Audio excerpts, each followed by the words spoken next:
दोस्तों, आज से करीब 100 साल पहले हमारे पूर्वज अपनी जिंदगी बड़ी शालीनता से जी रहे थे। मगर आज का युग टेक्नोलॉजी पर आधारित है और हम टेक्नोलॉजी के चलते अपनों से दूर होते जा रहे हैं। आज हम जो वीडियो फुटेज आपको बताने वाले हैं वे करीब 100 साल पुराने हैं। पुराना जीवन देखोगे तो आपको भी बड़ा सुकून मिलेगा। यह जो तस्वीर आप देख रहे हो ये राजस्थान के सुदूर मरुस्थलीय इलाकों में मौजूद एक गांव की है। गांव में इसे झोपड़ा बोलते हैं या फिर छोटी झोपड़ी। उस दौर में पूरा परिवार झोपड़ी में समा जाता था। बरसों से परिवार साथ ही रहता था, फिर भी कोई चिंता की बात नहीं थी। सारा परिवार मिलजुल कर रहते थे और अपना गुजारा चलाते थे, या फिर यूं कहें कि पूरा जीवन झोपड़े से ही गुजरता था। दोस्तों, हमारे बुजुर्गों के पास पहनने के लिए केवल एक जोड़ी कपड़ा ही हुआ करते थे, जिसे धोती कुर्ता कहा जाता था। फट भी जाते तो उसे वापस सील भी देते थे। बिल्कुल ही साधारण जीवन जिया करते थे। आज की तरह किसी प्रकार का दिखावा उस समय नहीं होता था। घर कच्चे थे मगर लोग सच्चे हुआ करते थे। दोस्तों, ये जो दृश्य आप देख रहे हो वह कोलकाता शहर का है। यह फोटो करीब 1900 के आसपास का लिया हुआ है। इसमें किसान लोग मंडी के बाहर बैठकर चर्चा कर रहे हैं। उस दौर में एजुकेशन तो इतनी हुआ नहीं करती थी, लेकिन व्यवहारिक नॉलेज किसी प्रकार से कम भी नहीं था। किसान अपनी खेती बाड़ी करते और उसी से अपना जीवन यापन करते थे। मगर उस दौर में एक मजेदार बात भी हुआ करती थी। पैसे का चलन तो कम ही हुआ था, केवल सिक्के होते थे। कागज की मुद्रा का चलन उस दौर में नहीं था। ज्यादातर काम वस्तु विनिमय पर आधारित था। इसका मतलब यह होता है कि किसी चीज को देकर उसी के बदले में कोई आवश्यक चीज ली जाती थी। जैसे अनाज को देकर घर की जरूरतमंद चीजें ले लिया करते थे। दोस्तों, उन लोगों का जीवन तो सुखमय था, मगर उस दौर में बीमारियों ने उन्हें काफी परेशान भी किया था। आज जिन बीमारियों को हम नॉर्मल कहते हैं, उस दौर में ये महामारी का रूप हुआ करते थे। यह बीमारियां इतनी भयानक थी कि लोग अपनी जिंदगी से भी हाथ धो बैठते थे, जिसे आज हम खांसी कहते हैं। उस दौर में टीबी नामक बीमारी ने लोगों का जीवन तक तबाह कर दिया था। इलाज उस समय हुआ नहीं करते थे, बस लोग अपने परिवार वालों को आंखों के सामने दम तोड़ते हुए देखते रहते थे। आखिरी सांस तक उनकी सेवा करते थे।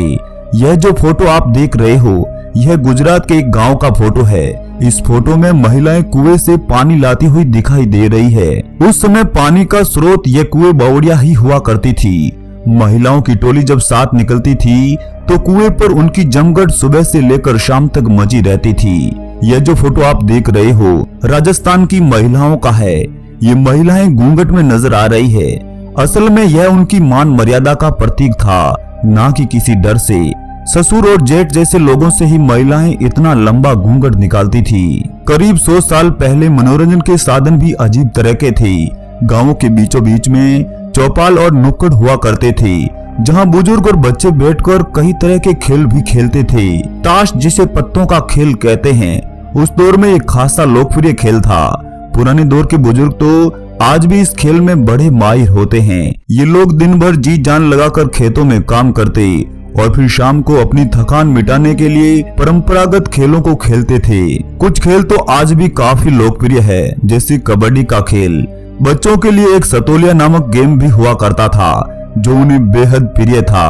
पुराने बुजुर्ग आज भी कहते हैं उस दौर में अगर घर पर कोई मेहमान आ जाता था और खाने का सामान नहीं होता तो भी उन्हें महसूस नहीं होने देते थे। घर में अनाज नहीं है, मेहमानों को पता ही नहीं चलता था कि कब पड़ोसी के घर से लाकर उन्हें भोजन करवा दिया जाता था। इसे कहते हैं अपनापन। अनाज पीसने के लिए महिलाएं पत्थर के पहियों की बनी चक्की हुआ करती थी। महिलाएं पसीने से तरबतर होकर अनाज पीसा करती थी और उसी से ही घर का पेट भरती थी। आज की तरह उस जमाने में लाइटें भी नहीं हुआ करती थी। केवल एक बोतल होती थी जिसे चिमनी नाम दिया गया था। उसमें मिट्टी का तेल डालकर लोग अपना काम निकालते थे। आज से करीब 100 साल पहले आने जाने के लिए साधन भी बहुत कम हुआ करते थे। होते तो केवल बैलगाड़ी और ऊंट गाड़ी। जब किसी गांव में बारात आती थी तो उस बारात को 2-2 महीने पहले रवाना होना पड़ता था, तब जाकर उस दूल्हे का विवाह संपन्न होता था। कभी कभार तो ऐसा भी सुनने को मिलता था कि जब बारात पहुंची तो काफी समय लग गया था और उस लड़की को कहीं और भेज दिया जाता था। इस तरह साधन के अभाव में उस बारात को भी खाली हाथ लौटना पड़ता था। यह फोटो जो आप देख रहे हो यह उत्तर प्रदेश के एक गांव का फोटो है, जिसमें एक तांत्रिक गांव के लोगों के भूत भगा रहा है। असल में वह दौर अंधविश्वासी बहुत ही ज्यादा था, मजबूरी भी थी।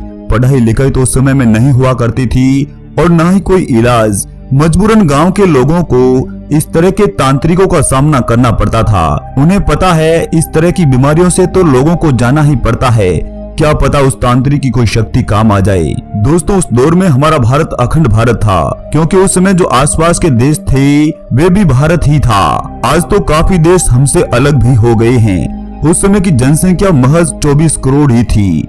उस समय हम इतने संपन्न थे कि दूसरे लोगों की भी हम पर नजर पड़ी रहती थी, और उसी का नतीजा यह रहा कि जो अंग्रेज केवल व्यापार के लिए यहाँ आए थे और फिर यहाँ आकर हम पर शासन भी करने लग गए थे। अंग्रेजों ने अन्याय रूपी तरीका अपनाया और हमारे बुजुर्गों पर हर तरह से शोषण ही शोषण किया था। उस दौर में संदेश के रूप में डाकिये का ही सहारा लिया जाता था और उस चिट्ठी को पहुँचने में महीनों का समय लग जाता था। जो बातें उस चिट्ठी में लिखी होती थी, जब तक वह घर पहुंचती तब तक वह बातें पुरानी हो जाती थी। यह जो तस्वीर आप देख रहे हो यह कोलकाता शहर के किसी गांव की है। इसमें जो दुबले पतले लड़के और बुजुर्ग दिख रहे हैं वे कुपोषण के शिकार है।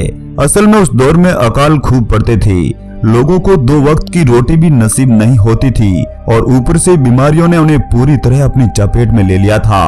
1920 के दौर में भारत में एक स्पेनिश फ्लू नामक बीमारी आई थी और करीब 1/4 जनसंख्या को मौत की नींद सुला गई थी। उस दौर में लोगों के पास पैसे नहीं हुआ करते थे और किसी व्यक्ति के पास अगर 4-5 रुपए भी होते तो वह व्यक्ति अमीर माना जाता था, क्योंकि उस समय लेन देन तो करीब पैसों में ही होता था। 1 पैसे, 2 पैसे, 3 पैसे। लेकिन फिर भी आज की तरह झूठा दिखावा नहीं था। प्राण जाए पर वचन ना जाए, इस सिद्धांत पर ही वे लोग काम करते थे। उन्होंने सच्चाई से कभी मुंह नहीं मोड़ा था। जब घर के बुजुर्ग बाहर काम पर जाते तो पीछे की जिम्मेदारी महिलाओं की होती थी।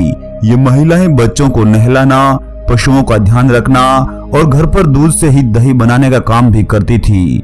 दोस्तों, अगर आपने भी इस तरह का जीवन देखा है तो कमेंट में जरूर बताइएगा। साथ ही चैनल सब्सक्राइब करना ना भूलें। जय हिंद, वंदे मातरम।